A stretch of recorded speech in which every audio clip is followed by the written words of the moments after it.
Jadi memang dianggap rumah kedua, tempat berdinas adalah rumah kedua. Dan kemudian di rumah kedua ini atasan itu adalah orang tuanya. Atasan orang tua, bawahan ialah junior-junior itu merupakan keluarga. Jadi kami di titiknya seperti itu. Jadi seperti ada replikasi ya, di keluarga dan di dinas. Iya, hampir seperti itu. Oke, kemudian ketika kasus ini bergulir, apakah pernah ada yang disampaikan oleh saudara terdakwa kepada saudara saksi sebagai saudara?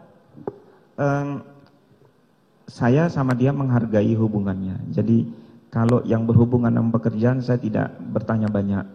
Karena saya tahu juga ada rahasia-rahasia tentu yang rahasia pekerjaan yang tidak boleh disampaikan sekalipun pada keluarga. Tapi untuk perkara ini memang saya sempat menanyakan.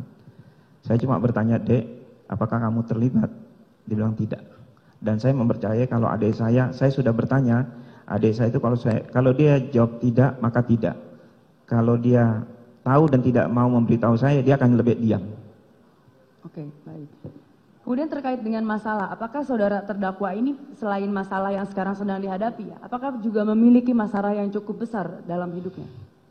Seingat saya, masalah yang berat pernah dihadapi ialah kehilangan putranya. Pada saat kehilangan putranya? Ya, jadi adik saya ini sebenarnya anaknya 4. Putra nomor 1-nya itu meninggal dunia di usia masih muda.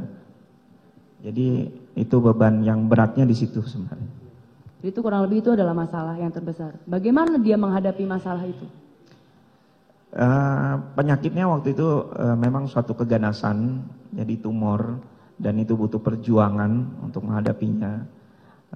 Dalam menghadapinya saja banyak pilihan, bahkan saya pun menyarankan pilihan-pilihan terapi untuk pengobatan, tapi lebih cenderung setiap kali saya sarankan untuk obat apa atau berobat kemana, dia akan bertanya dulu, saya ngomong dulu sama papa. Padahal saudara saksi dokter ya? Padahal saya dokter, tapi tetap memintanya persetujuan dari orang tua dulu yang dia inginkan, seperti itu.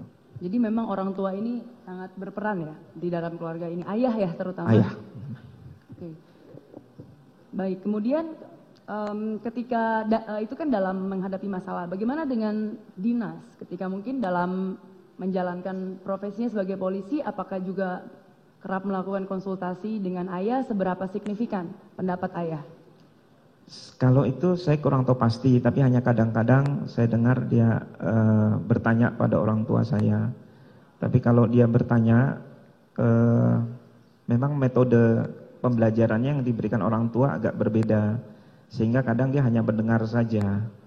Mendengar dan dia mencerna, tapi lebih cenderungnya sih kebanyakan ikut apa yang dikatakan orang tua.